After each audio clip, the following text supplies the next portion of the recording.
पाकिस्तान का डायलेमा ये है कि इधर जो भी पॉपुलर लीडर्स गुजरे हैं, इन्होंने किसी को भी तस्लीम नहीं किया, किसी को भी तस्लीम नहीं किया। और मुझे तो अफसोस होता है कि जो पार्टियां अपने आप को जमहूरियत का चैंपियन समझती है, बदकिस्मती से उनका किरदार देखो। अभी ये 19 कॉन्स्टिट्यूशनल अमेंडमेंट जो आ रही है कि the army under its present leadership even puts General Zia's dictatorial regime and cruelty in shade। आज जो हो रहा है madam, even war have limits। जंगों के भी कोई हदूद होते हैं। डोमेस्टिक लॉ हो या इंटरनेशनल लॉ हो, आप उठाएं, या इवन इस्लामिक लॉ उठाएं, उसमें तो कहते हैं कि आपने औरतों पे हाथ नहीं उठाना, आपने बच्चों पे हाथ नहीं उठाना, आपने बूढ़ों पे हाथ नहीं उठाना। लेकिन इस मुल्क में जो जुल्म का बाजार 9 मई के बाद गर्म है, क्या हम बजा तौर पर अपना तकाबल गजा के मुसलमानों के साथ नहीं कर सकते? The only difference madam is कि वह पढ़ाई कर रहे हैं और इधर हमारे अपने साथ यही कर रहे हैं। मैडम स्पीकर, पाकिस्तान तहरीक इंसाफ क्या चाहती है? पाकिस्तान तहरीक इंसाफ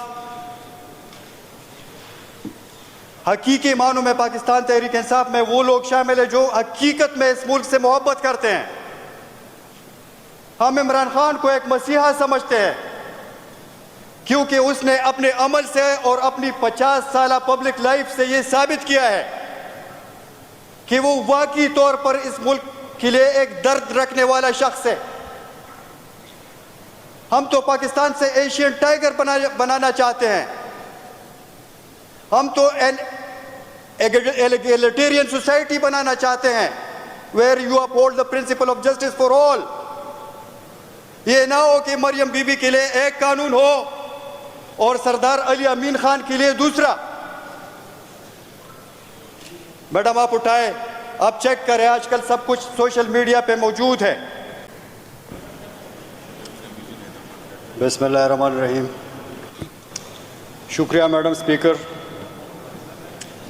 मैडम स्पीकर, ये 9 और 10 सितंबर को जो हुआ, अब तक उस पर काफ़ी बात हो चुकी है। मैं कोशिश करूंगा कि बात को मुख्तसर रखूं, लेकिन मैडम स्पीकर, 10 सितंबर को जो भी हुआ, यकीनन वो इस मुल्क की तारीख़ में 10 सितंबर के दिन को एक तारीख़ दिन के तौर पर याद रखा जाएगा। मैडम स्पीकर, कोई भी मुल्क या इवन कोई भी घर एक कानून और कायदे के बगैर नहीं चल सकता। मुमालिक दस्तूर पे, कॉन्स्टिट्यूशंस पे चलते हैं और कॉन्स्टिट्यूशन में हर इदारे के किरदार का तयन होता है कि इस इदारे ने क्या काम करना है। इसके अलावा शहरियों के जो बुनियादी हकूक़ होते हैं, मसलन freedom of movement, freedom of expression, right to live, right to vote, ये सब हमारे वो हकूक़ है जो दस्तूर ने हमें दिए हुए होते हैं। लेकिन घर के बड़े अगर इन बुनियादी हकूक़ को सेटअप करने पे तुल जाए तो सवाल मैडम ये पैदा होता है कि ये घर कैसे चलेगा। मैडम स्पीकर, इज्तिमाई शऊर, कलेक्टिव विजडम एक चीज होती है। कौम 25 करोड़ की ये कौम अपने कलेक्टिव विजडम के जरिए ये फैसला करती है कि हमने कौन सी पार्टी को इक़्तिदार में लाना है या किस शख्स को वज़ारत उज़्मा की कुर्सी पे बिठाना है। और कौम, ये पार्लियामेंट जो है ये कौम की इज्तिमाई शऊर की अलामत है। लेकिन अगर कौम के उस फैसले को रद्दी की टोकरी में डालते हो और चंद ताले आज़मा डफर्स बैठ के FA पास डफर्स पर बैठ के कौम के इज्तिमाई शऊर को रद्द करते हो तो सवाल ये बनता है कि मुल्क कैसे चलेगा। मैडम स्पीकर साहिबा,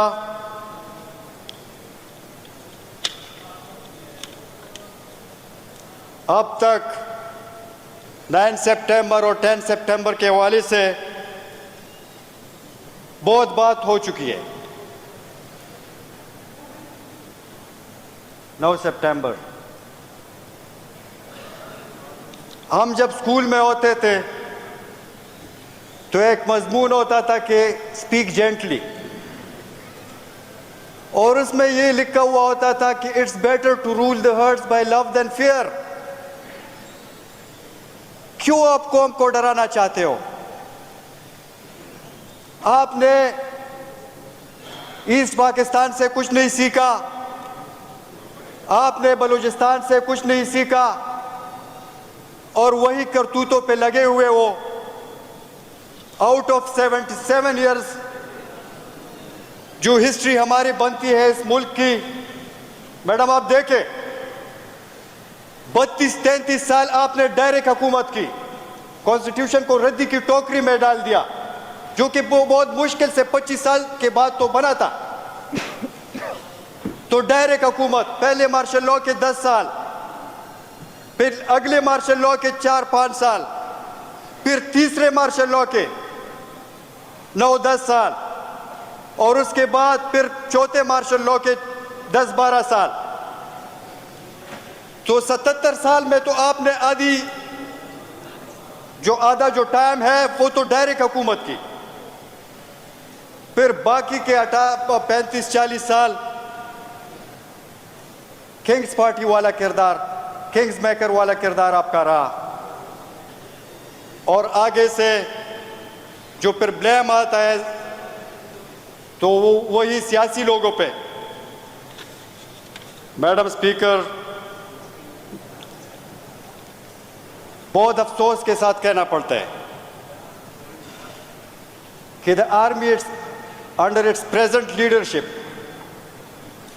even puts General Zia's dictatorial regime and cruelty in shade। आज जो हो रहा है madam, even war have limits, जंगों के भी कोई हदूद होते हैं। डोमेस्टिक लॉ हो या इंटरनेशनल लॉ हो, आप उठाए या इवन इस्लामिक लॉ उठाए, उसमें तो कहते हैं कि आपने औरतों पे हाथ नहीं उठाना, आपने बच्चों पे हाथ नहीं उठाना, आपने बूढ़ों पे हाथ नहीं उठाना। लेकिन इस मुल्क में जो जुल्म का बाजार 9 मई के बाद गर्म है, क्या हम बजा तौर पर अपना तकाबल गजा के मुसलमानों के साथ नहीं कर सकते? The only difference madam is कि वहाँ पढ़ाई कर रहे हैं और इधर हमारे अपने साथ यही कर रहे हैं। मैडम स्पीकर, पाकिस्तान तहरीक इंसाफ क्या चाहती है? पाकिस्तान तहरीक इंसाफ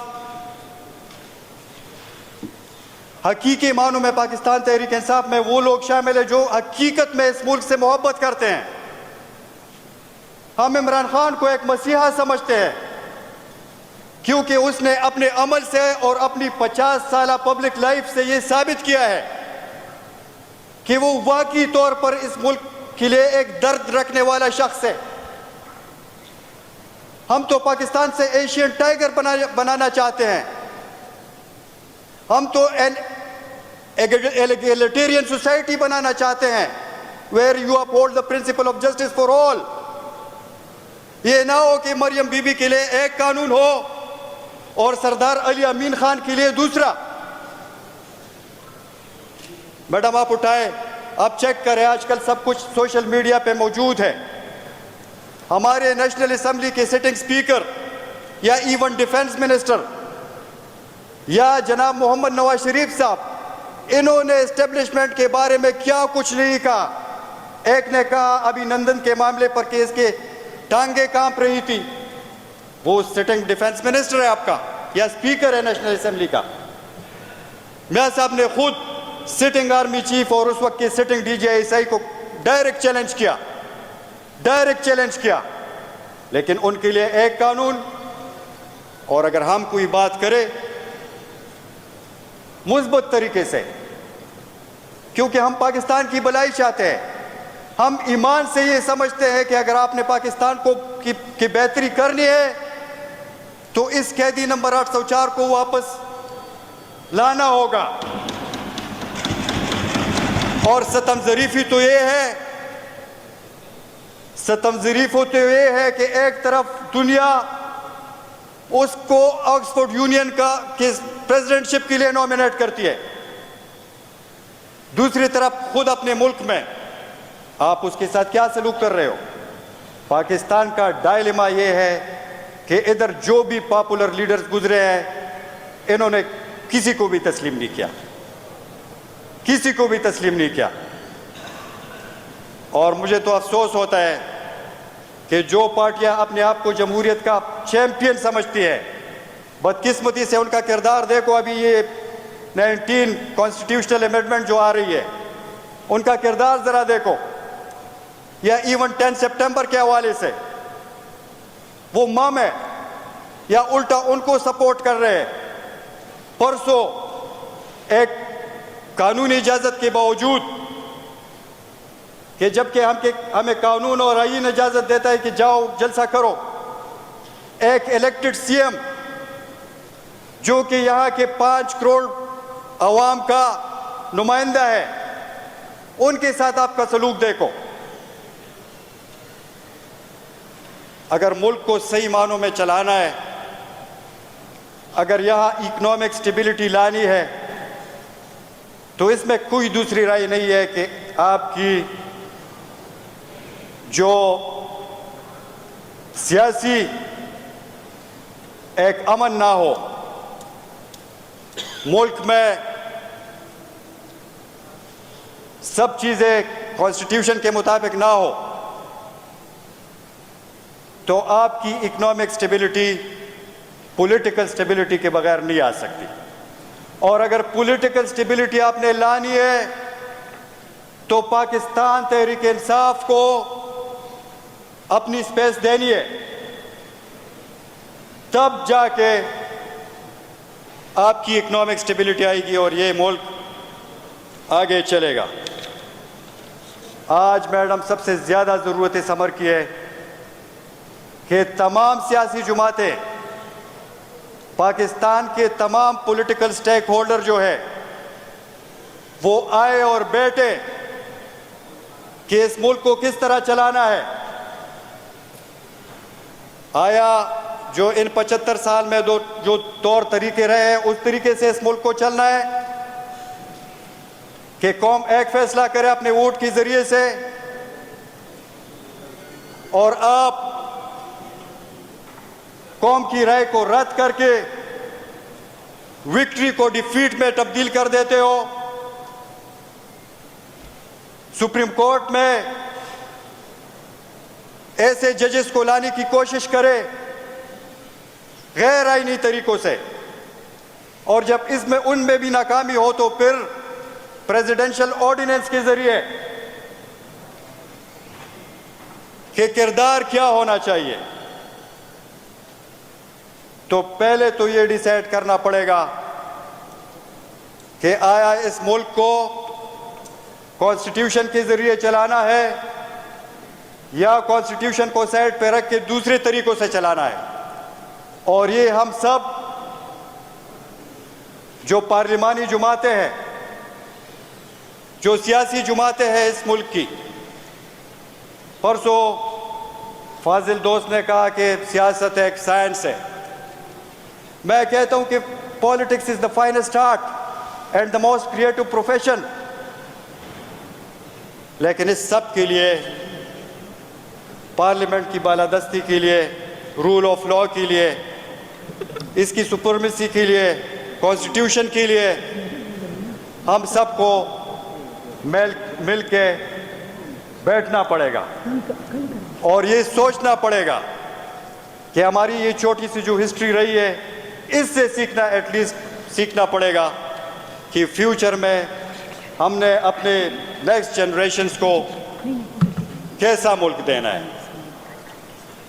जनाब स्पीकर, आखिर में मैं इस मौके से फ़ायदा उठाते हुए बुनेर में परसों अमन पासून के ज़रिए खदुखेल के गयूर अवाम को मुबारकबाद पेश करता हूँ कि अमन की खातिर वो निकले हैं।